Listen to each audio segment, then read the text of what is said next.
hums like a harp in a mournful key.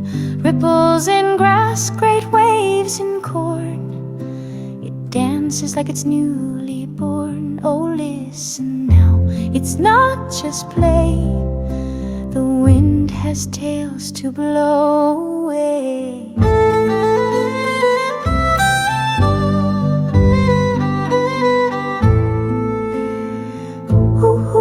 Far away, the wind don't sleep, it don't obey. It sings of love, of pride and fall. It's seen the ghost in every hall.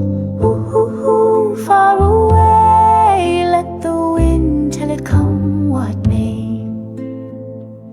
By the great belt's edge, where the oaks still grow, stands Borreby Hall with its flame-red glow.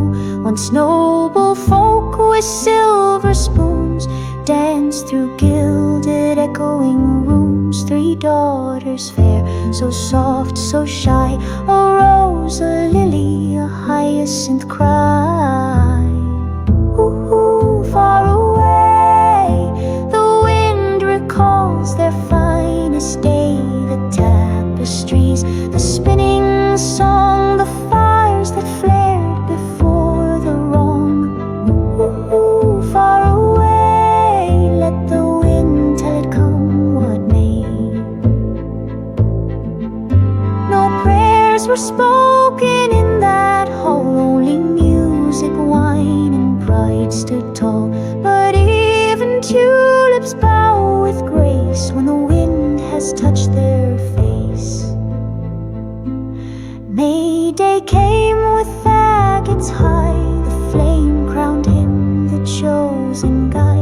The village danced, the stars looked on, their joy outshone the noble dawn. But in the hall the curtain stirred as death crept in without a word. Far away, the tulip fell too proud to sway. The daughters wept in silk and black while the wind